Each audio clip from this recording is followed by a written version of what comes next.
The Atlanta Braves get absolutely embarrassed in a series loss to the Toronto Blue Jays.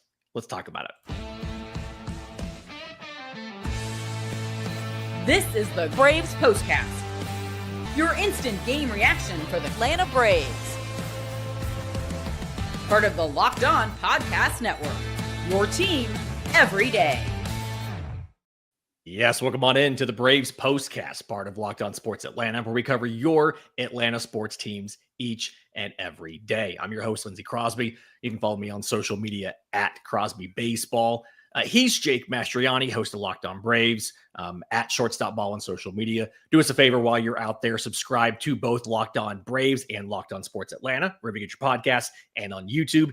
Hit the notification bell so you know when we drop episodes, not only about your Braves, but about every single Atlanta sports team. And Jake, I almost feel a little bit bad for the people that had notifications turned on for this one, because the Atlanta Braves lose 3-1 to the Toronto Blue Jays, and it wasn't as close as that score made it sound.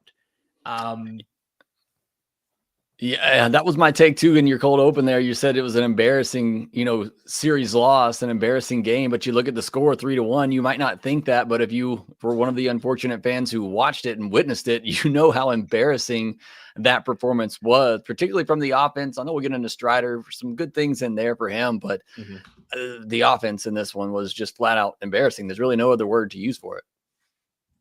Yeah, I mean, the Braves struck out 19 times in this game.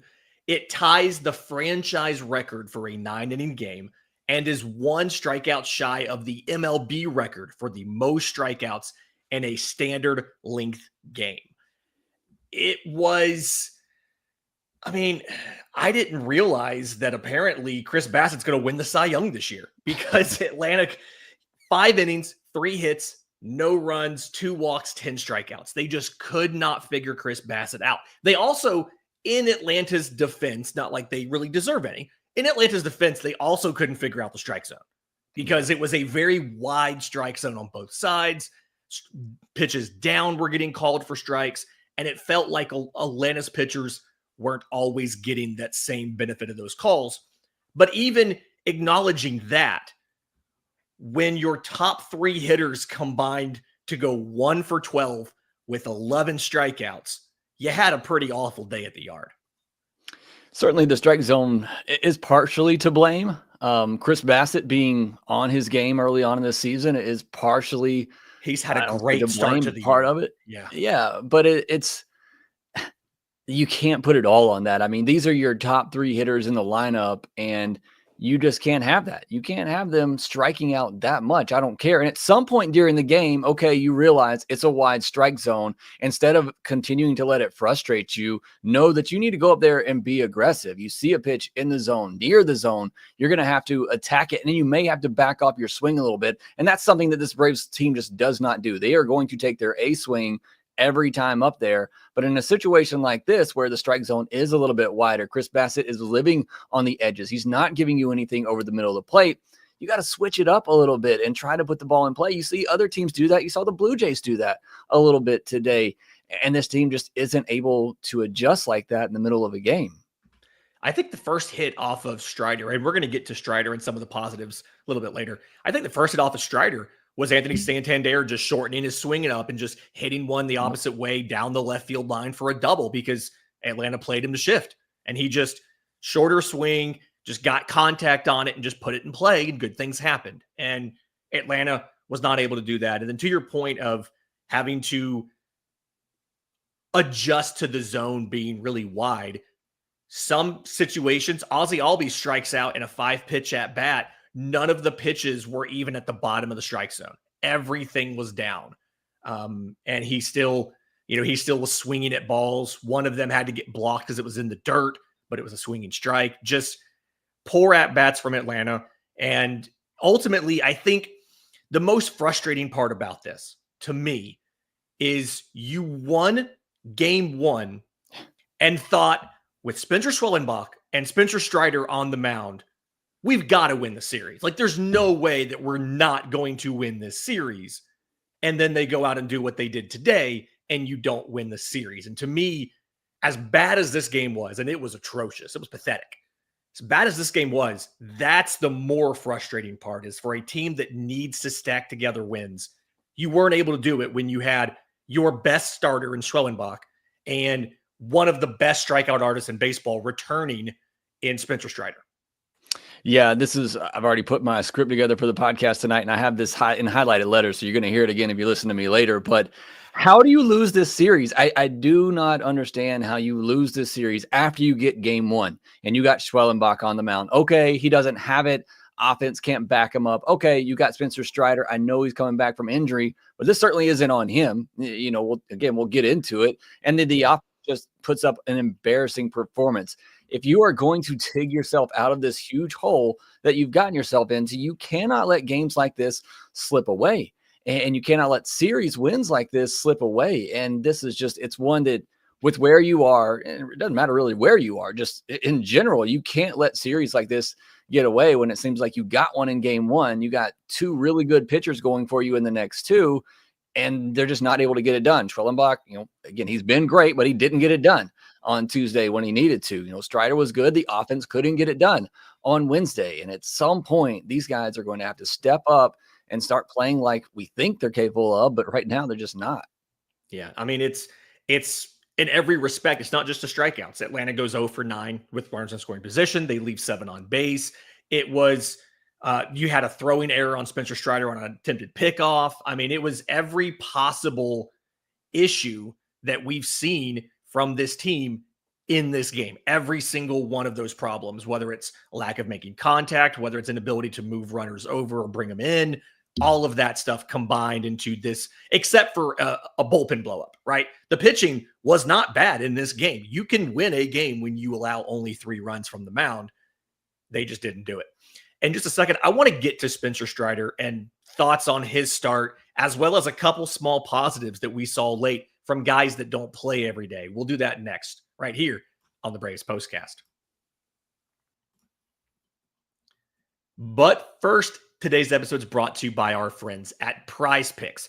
Basketball and hockey playoffs are heating up, and there's no better way to turn your sports knowledge into real rewards than with Prize Picks, the easiest and most exciting way to play daily fantasy. With Prize Picks, you simply pick more or less on at least 2 player projections, and you're in. You can combine players across sports. You can do baseball, hockey, basketball, all of that together for your chance to win up to 2,000 times your cash. So download the app today. Use code LOCKEDONMLB to get $50 instantly after you play your first $5 lineup. That's code LOCKEDONMLB to get $50 instantly after you play your first $5 lineup. Prize Picks, run your game.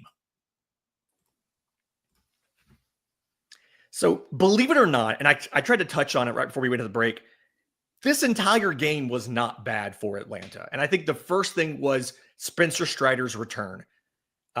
He ends up going 5+ innings. We'll get to that plus in a second.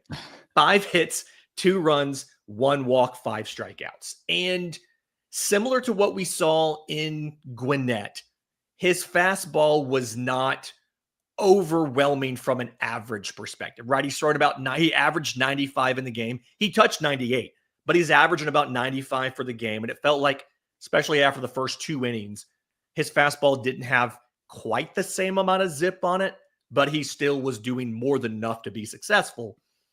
It's just that 5th inning, he had a little bit of trouble early, ends up having,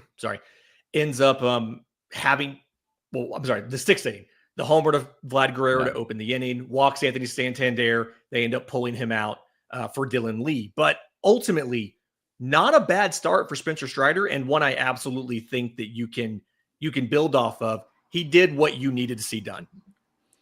I mean, 5 innings, 2 earned.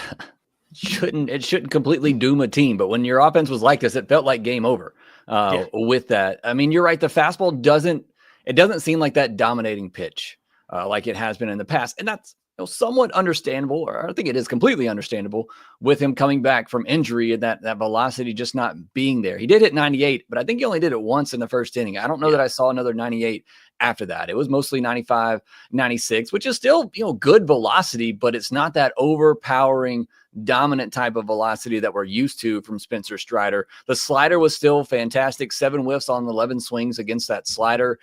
I thought with the fastball velo being down and kind of what we saw in his minor league starts that he would lean on the changeup and curveball a little bit more, but he really didn't throw those a lot in this outing. And maybe it's just a case that he didn't feel very comfortable or confident throwing those pitches, but clearly the fastball was not as dominant. He missed location with it. A couple of hits he gave up on that fastball were missed locations where Murphy wanted it in and he left it out, middle away.